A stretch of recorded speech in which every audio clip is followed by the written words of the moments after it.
네, 인사드리겠습니다. 네, 안녕하세요. 신원입니다. 네, 반갑습니다. 날씨가 또, 비도 아닌 게 눈도 아닌 게, 약간, 환영하는 느낌의 하늘에서 세레모니가 있는 것 같습니다.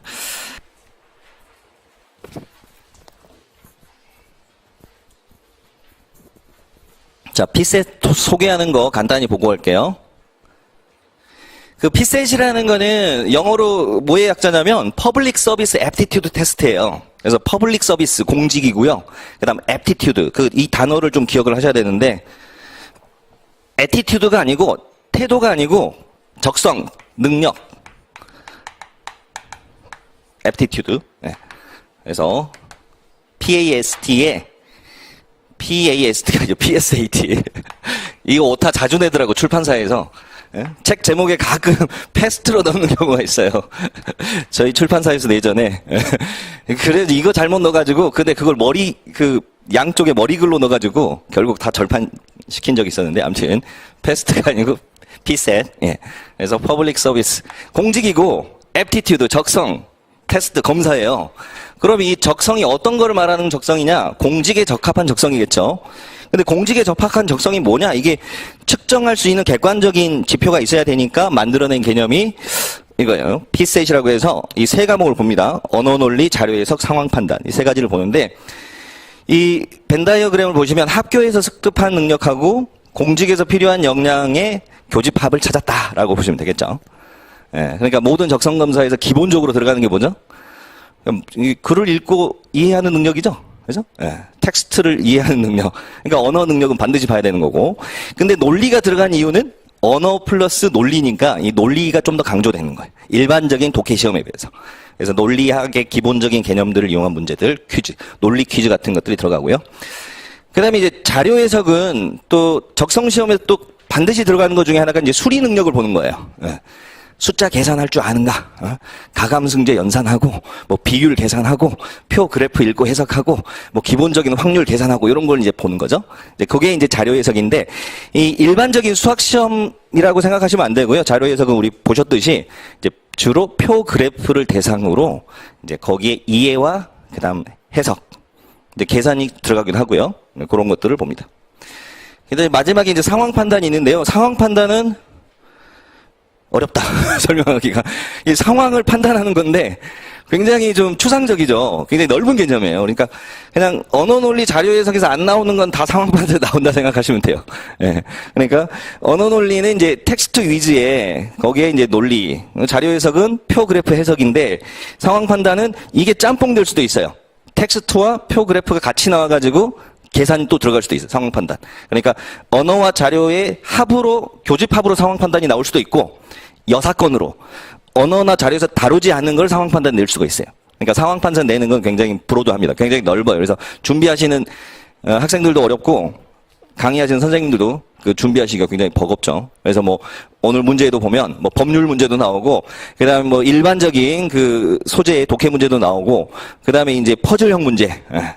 그래서 약간 좀 머리 테스트하는 같은 문제들, 그런 문제들도 나오고 합니다. 자, 뭐 요 정도로 이 페이지는 볼 거는 다 본 것 같고요. 다음 페이지로 가볼게요. 자, 과목 소개는 조금 전에 해드렸죠. 언어 논리, 자료 해석, 상황 판단 이런 게 있다. 예.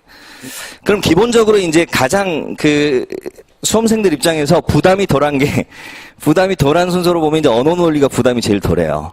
그죠? 그러니까 인문계 학생들 기준으로 일단 생각해 볼게요. 근데 이과생 이공계 학생들도 대부분 그래도 언어 논리는 우리 고등학교 때 국어 시험 하고 유사하다고 생각하기 때문에 뭐 기본적으로 점수가 나와요. 그러니까 공부를 안 하는 상태에서 제로 베이스 테스트를 했을 때 그래도 언어 논리가 점수가 제일 잘 나와. 그 다음에 상황 판단 자료 해석은 이제 그 수험생의 성향에 따라 조금 차이가 있어요. 내가 좀 숫자 계산 좋아하고 뭐 수학 잘했고 그다음 표 그래프 이런 거 보는 거 좋아한다. 그러면 자료 해석 점수가 상황 판단보다 잘 나올 거예요. 그런데 나는 정말 그쪽이 정말 싫어. 수학을 거의 포기했던 사람이야 라고 생각한다면 상황 판단이 그래도 텍스트가 더 많이 들어가 있기 때문에 상대적으로 계산 분량이 많지 않기 때문에 자료 해석에 비해서 상황 판단 점수가 잘 나옵니다. 그래서 이 두 과목은 이제 그 수험생의 성향에 따라 다릅니다. 뭐 물론 언어 논리가 제일 취약한 분도 분명히 있을 거예요. 예, 있을 텐데 이제 일반적으로 이제 공부 안 한 상태에서 봤을 때 예, 그렇고요. 그러면 이제 공부를 했을 때 점수를 향상시키는 거는 어떨까? 쉽게 말하면 이제 가성비죠. 예, 학습량 대비 점수 향상포 측면에서 봤을 때 그래도 자료 해석이 좀 유리한 측면이 있어요. 왜냐하면 이거는 익숙하지 않아서 접근법을 몰랐기 때문에 점수가 안 나온 측면이 강합니다. 그러니까 예를 들어서 자료 해석 처음 봤는데 40점도 안 나오신 분들이 수두룩해요. 근데 그런 상담 많이 하거든요, 저한테. 선생님 40점도 안 나오면 시험 진입 안 하는 게 옳지 않을까요? 그렇게 알고 있으면 물어보질 말든가.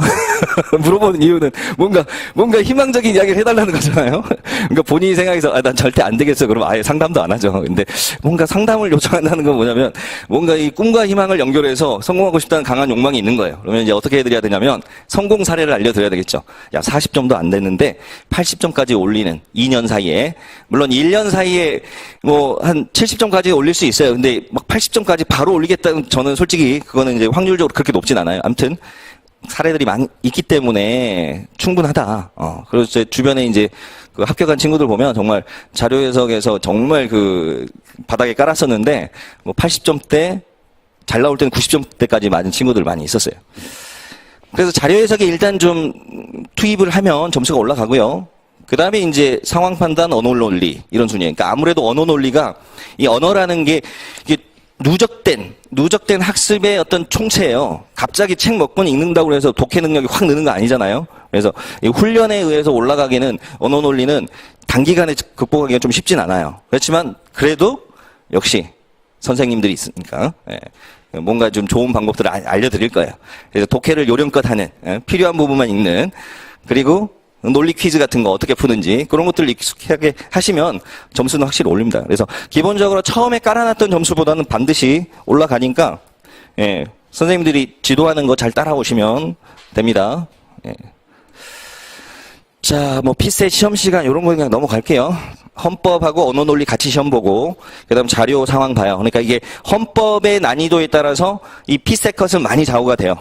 그러니까 헌법이 굉장히 어려운 해. 그러면 이 피셋을 아무리 잘 봐도 헌법에서 60점 못 넣으면 탈락이니까 60점 이상이 안 되면 이 고수들이 막 우르르 떨어져 나가는 거예요. 이 헌법 탈락 때문에. 그래서 그 애는 피셋 컷이 낮아져요. 근데 이제 헌법이 쉽게 나오면 웬만하면 다 이제 통과되는 거니까 이제 피셋 잘하는 분들이 이제 많이 합격하겠죠. 그래서 점수가 올라갑니다.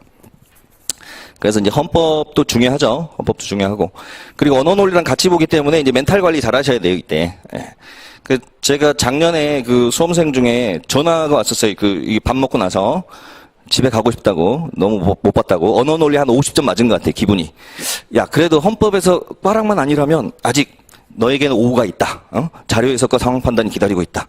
그래서 힘내세요라고 했더니 정말 자료 해석에서 선방하고 상황 판단 선방해가지고 합격했어요. 그래가지고 최종 합격까지 했어. 올해. 그래서 언어를 만나더라도 다음 과목도 잘 보면 돼요. 물론 그 직렬이 상대적으로 기술 직렬이라서 좀 평균이 낮긴 했지만 아무튼 포기하지 않고 끝까지 해서 됐습니다. 자, 그 다음으로 가볼까요? 빨리빨리 갈게요. 자, 그 다음에 최근 3개년 1차 시험 경쟁률 이렇게 있고요. 대략 4대1, 5대1 그 정도 보시면 됩니다. 그리고 그 다음에 커트라인. 커트라인 보시면 2019년 기준으로 70점대. 낮은 직렬은 이제 60점대도 있고요. 그렇게 봅니다. 그러니까 여러분 여기 75점이라는 게 그렇게 어려운 건 아니죠. 예를 들어서 9급 이런 거 보면은 9급 시험은 막 90점대잖아요. 커트라인 이게. 몇 개 틀리나 가지고 이제 좌우되는 시험인 반면에 얘는 75점이면 마음 편하게 생각해. 40문제 중에 30개만 맞히면 돼. 10개는 안 풀어도 30개만 정확히 맞춰도 합격한다 이렇게 생각하면 마음이 편해요. 근데 처음부터 나는 90점대를 맞아야지라고 덤비잖아요. 그럼 절대 그 점수 안 나와요. 그러니까 자기가 본인 실력에 맞게 단계적으로 점수를 향상시키는 그 과정을 겪으면서 요 이상. 근데 75점 맞아 놓으면 불안하잖아요. 2차 공부할 때. 그러니까 한 80점대를 안정적으로 맞아주는 그걸 목표로 가시면 돼요. 그럼 80점을 안정적으로 맞는 방법은 간단해요. 35개만 정확히 풀어도 돼요. 35개만. 5문제 버리고 35문제를 풀어서 80% 정답률로 가잖아요. 그럼 몇 점 나와요? 빨리 또 자료 해석 해봐야 되겠죠? 자, 35개를 80% 정답률로 풀면 문제당 2.5점이죠. 그죠? 그 다음 곱셈은 앞에서부터 계속 갈 필요가 없어. 편한 부분 먼저 공략하면 돼요. 요걸 먼저 공략해 봅시다. 2.5에 80%. 80%는 5분의 4. 그러면 여기서 2가 나오겠죠? 그러면 2 곱하기 35에서 70이 나온다고. 70. 요렇게 맞으면 일단 70은 나오는 거고요. 그럼 5개 버렸죠? 5개 버린 거 중에 찍어. 그럼 오지선다니까 하나는 걸릴 거 아니에요? 하늘이 버린 자식이 아니라면. 그죠? 예. 그러면 72.5가 일단 나온다 이거예요, 여기서. 예.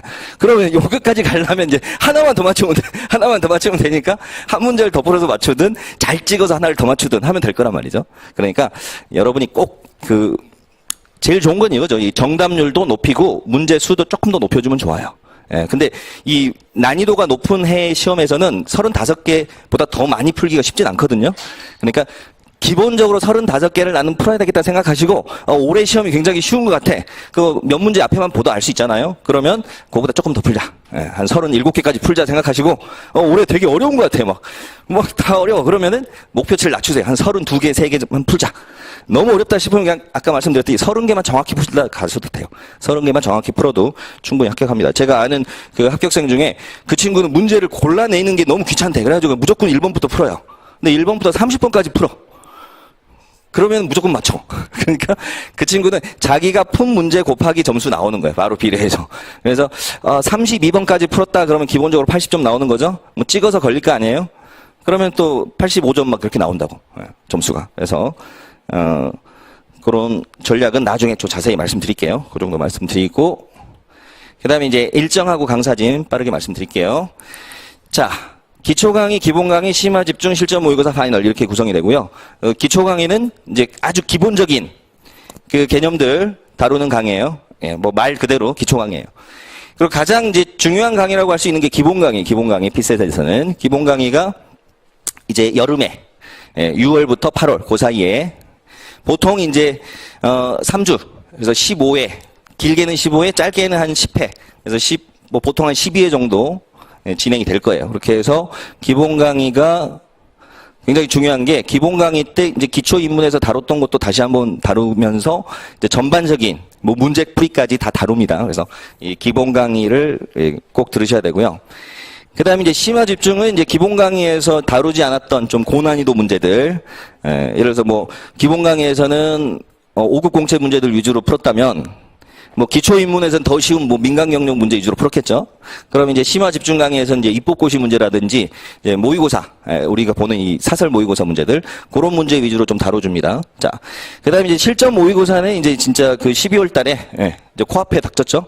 저도 이제 다음 주가 이제 제 모의고사 강의 시작인데 그 실전 모의고사에서 이제 신작 문제 가지고 테스트를 하는 거죠. 실전 감각 배양하고 그다음에 이제 파이널은 이제 2월 달에 그래서 최종 정리해주는 강의 이렇게 연강 구성이 되어 있습니다.